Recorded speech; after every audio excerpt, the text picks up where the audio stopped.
জাতীয় বিশ্ববিদ্যালয়ের অধীনে অনার্স ভর্তি পরীক্ষায় বিগত সালের প্রশ্ন কতটা গুরুত্বপূর্ণ? আমাদের কাছে টোটাল ৫ বছরের কোশ্চেন রাইট নাও আছে। কোন কোন সালের প্রশ্নগুলো গুরুত্বপূর্ণ তোমরা পড়বে। এই যে দেখতে পাচ্ছ ১৪-১৫, এর আগে ছিল ২৪-২৫, এখানে আছে ১৩-১৪ সালের প্রশ্ন, এখানে আছে তোমাদের জন্য ১২-১৩ সালের প্রশ্ন, এখানে রয়েছে ১১-১২ সালের প্রশ্ন। এগুলো আসলে কতটা গুরুত্বপূর্ণ তোমরা একটু জেনে যাও, কারণ অনেকে এই জায়গাটা ভুল করছো মানে প্রচুর ভুল করছো। প্রথমত আমি তোমাদের আলোচনা করব এই প্রশ্নের ক্যাটাগরি, এবং তোমরা প্রশ্নগুলো নিজেরাও চাইলে সংগ্রহ করতে পারো, প্রশ্ন ব্যাংক না কিনেও। তো চলো আমরা শুরু করি। যারা এখন আমাদের channel subscribe, Facebook page follow দাও, আমাদের সাথে যুক্ত থাকো। আর তোমরা যারা ভর্তি পরীক্ষায় ভালো ফলাফল করতে চাও, তোমরা কিন্তু আমাদের কোর্সে যুক্ত হতে পারো। বিস্তারিত দেখে নাও। জাতীয় বিশ্ববিদ্যালয়ে ভর্তি যে শিক্ষার্থীরা, তোমাদের জন্য আমরা চালু করেছি টার্গেট জাতীয় বিশ্ববিদ্যালয় কোর্স। অনার্স ভর্তি পরীক্ষায় তুমি ভালো ফলাফল করতে চাইলে আমাদের কোর্সের বিকল্প নাই, যেখানে তুমি 230 টাকায় পাচ্ছ ৮,০০০ প্লাস এমসিকিউ এর শিট, সকল বিষয়ে গুরুত্বপূর্ণ সাজেশন, বিগত ৫ বছরের প্রশ্ন, অনলাইন পরীক্ষার ব্যবস্থা, ভালো কলেজ পাওয়ার গাইডলাইন, পরীক্ষার সকল আপডেট। এই এক কোর্সে তুমি সবকিছু পেয়ে যাবে, আলাদা কোনো বই কোনো কিছু কিনতে হবে না। অলরেডি আমাদের কোর্সে যুক্ত হয়েছে কয়েক হাজার শিক্ষার্থী। তুমিও আজকেই যুক্ত হয়ে যাও আমাদের এই কোর্সে এবং শুরু করে দাও ভালো পরীক্ষা দেওয়ার প্রস্তুতি। কোর্সে যুক্ত হতে এই নাম্বারে বিকাশ বা নগদ থেকে 230 টাকা সেন্ড মানি করে আমাদেরকে হোয়াটসঅ্যাপে মেসেজ করে আমরা কোর্স লিঙ্ক তোমাকে দিয়ে দিচ্ছি। বিস্তারিত কমেন্ট এবং ডিসক্রিপশনে দিয়ে দেওয়া হলো। আশা করি তুমি বিস্তারিত দেখেছ। চাইলে আমাদের কোর্সে যুক্ত হতে পারো। যুক্ত হলে সকল বিষয়ে পিডিএফ শিট পাচ্ছ, অনলাইন এক্সাম পাচ্ছ, পরীক্ষার সকল গাইডলাইন পাচ্ছ, সব কিছু অনলাইন প্যাকেজ 230 টাকা মাত্র। ডিসক্রিপশন কমেন্টের নাম্বারে যোগাযোগ করে যুক্ত হয়ে যেতে পারো। এবং এখানে 5 বছরের কোর্সেনও পাবা অবশ্যই। আমরা আমাদের কোর্স থেকে তোমাদেরকে দেখাচ্ছি। আমাদের এই দেখতে পাচ্ছ শোভনেস্টের লোগো সহ কোর্স। আমি তোমাকে একটু ক্লিয়ার করে দিতে চাই, মূলত অনেক বছরের কোশ্চেন দরকারই নেই পড়ার, শুধু একটা বছরের কোশ্চেন পড়বা, বাকিগুলো খুব বেশি পড়ার দরকার নেই। কারণটা আমি তোমাদেরকে একটু বুঝিয়ে বলছি।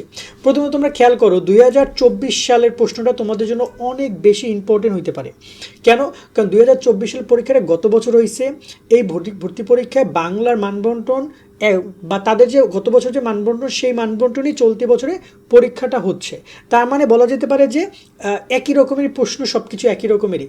এজন্য গত বছর প্রশ্নগুলো অনেক ইম্পর্টেন্ট এবং তোমাদের রিসেন্টলি সিলেবাসগুলো সেম। সেই জায়গা থেকে আমি সবচেয়ে বেশি প্রায়োরিটি দিব, তোমরা অবশ্যই 2024-25 প্রশ্নটা ভালো করে দেখে যাবে। এখান থেকে হুবহু অনেক প্রশ্ন আসতে পারে, বিশেষ করে বাংলায়, বিশেষ করে জিকেতে, বিশেষ করে গ্রুপ সাবজেক্টে, ইংরেজিতে, সব জায়গায় মূলত 2-1টা কোশ্চেন আসতে পারে। তাই 100টা কোশ্চেন সবাই সলভ করে যাবা।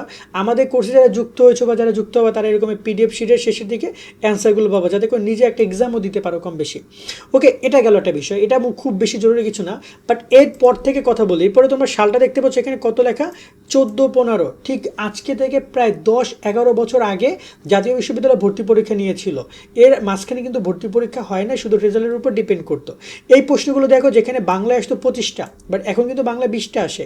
তারপর যদি তোমরা দেখো, এখানে তোমাদের ইংরেজিতে আসতো 25টা, এখন সেখানে আসে ইংরেজি কয়টা, 20টা আসে।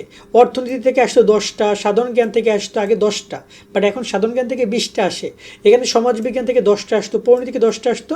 মানে শিক্ষার্থীদেরকে সব জায়গা থেকেই তোমাদের এখানে যদি আমরা দেখি, যুক্তিবিদ্যা থেকে 10টা, ভূগোল থেকে 10টা, গার্হস্থ্য থেকে 10টা, পদার্থবিজ্ঞান থেকে 17টা কোশ্চেন আসতো। তারপর হচ্ছে গণিত থেকে আসতো 16-17টা কোশ্চেন। তারপর হচ্ছে জীববিজ্ঞান থেকে 16-17টা। তারপর হচ্ছে হিসাব বিজ্ঞান থেকে 20টা কোশ্চেন আসতো।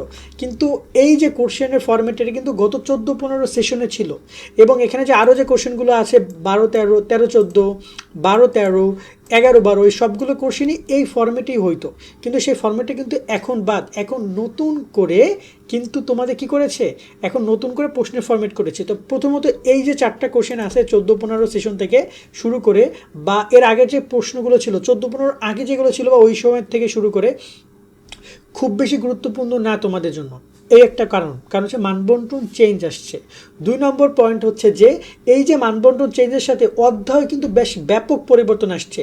এর আগে 10 বছর আগে বাংলায় যে অধ্যায়গুলো ছিল, এখন কি সেই অধ্যায়গুলো আছে? নাই। এখন অবশ্য গ্রামার সাইডটা তো মিলবে, অবশ্যই 10 বছর কেন 20 বছর আগেরও গ্রামার সাইড মিলবে, কিন্তু বাকি যে বাংলা প্রথম পর্যায়ে যে পার্টগুলো ছিল, সেগুলো কিন্তু এখন অনেক কিছুই নাই, যেগুলো ওই সময় আমরা পড়তাম, বাট এখন সেগুলো কিন্তু পরীক্ষায় তোমাদের আসে না।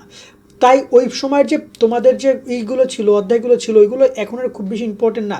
ইংরেজির ক্ষেত্রেও তাই। আগে যেমন সিন আসতো, দেখতে পাচ্ছ যে সিন আসতো এবং তার 5টা কোশ্চেন থাকতো সিন থেকে, এখন কিন্তু সেই সিনও আর ইংরেজির ক্ষেত্রে আসে না।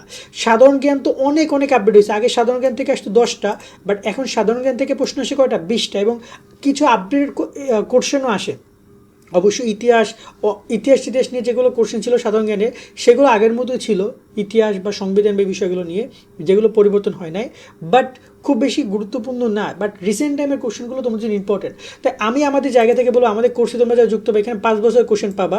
এই 5 বছরের মধ্যে তোমরা ইম্পর্টেন্স দিবা মাত্র এই যে 4টা বাদে প্রথমটাকে শুধু ইম্পর্টেন্স দিবা, বাকি 4টা খুব বেশি জরুরি না। কেন জরুরি না তো বুঝাই দিয়ে বললাম, যেগুলো অনেক আগের কোশ্চেন, অনেক আগের সিলেবাস, সো খুব বেশি জরুরি না পড়া। অনেকে আবার প্রশ্ন ব্যাংক কেন কিনতে পারো, তুমি কিনে সুন্দর করে সেগুলো দেখতে পারো যে কেমন কি প্রশ্ন আসছে। আমরা আমাদের কোর্সে যারা যুক্ত ওদের জন্য আমরা এখানে প্রায় 5টা বছরটা দিয়ে রাখছি, টোটাল 4টা, বিগত একদম 2014, 15, 13, 14 থেকে, যাতে করে ওরা দেখতে পারে। বাট নর্মালি তোমাদেরকে মেইন ফোকাস দিতে হবে 24-25-এর। সো তুমি যে বইটা কেনো না কেন চেষ্টা করবে 24-25-এর যেন প্রশ্নগুলো থাকে, এবং এর সাথে তুমি যদি আমাদের কোর্সে যুক্ত হয় এমনি এই কোশ্চেনগুলো তোমরা পেয়ে যাবা। তার সাথে তোমরা মানবিকের শিক্ষার্থীর মানবিকের সকল বিষয় পাবা, বিজ্ঞানের শিক্ষার্থীরা বিজ্ঞানের সকল শীট পাবা, সবাই সব শীটগুলো রাইট নাও যুক্ত হলে এখনই পেয়ে যাবা। সেই হচ্ছে সম্পূর্ণ প্রসেসটা। এখন সুন্দর করে পড়াশোনা করে বিগত সাল আমার কাছে এইটুকু মনে হয় যে ওইগুলো দেখে যেতে পারো, তবে ওইগুলো একদম যে অনেক ইম্পর্টেন্ট তা কিন্তু কিছু না, কারণ সিলেবাস অনেক চেঞ্জ হয়েছে, অধ্যায় অনেক চেঞ্জ হয়েছে, বিশেষ করে বাংলা, বিশেষ করে ইংরেজি, বিশেষ করে তোমার এখানে যদি বলি গ্রুপ সাবজেক্টও, সাধারণ জ্ঞানের কিছু চেঞ্জ তো আসছে অবশ্যই। আগের যে অ্যান্সারগুলো ছিল এখন কিন্তু সেখানে 10 বছর আগের অ্যান্সারগুলো কখনোই পড়তে যাবে না। যে বইগুলোতে আপডেটেড MCQ অ্যান্সার দেওয়া আছে সেগুলো পড়বা। যেমন আগে বলা হয়তো বাংলাদেশের জেলা কয়টা, 2010-15-তে যে জেলা ছিল এখন কি সে পরিমাণ জেলা বাড়ছে না? এখন অনেক MCQ আপডেটেড ইনফরমেশনগুলো আছে, সেগুলো সংগ্রহ করে সেগুলো পড়বা।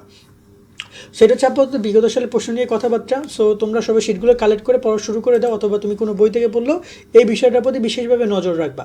ভালো থাকবে সকলে, আল্লাহ হাফেজ।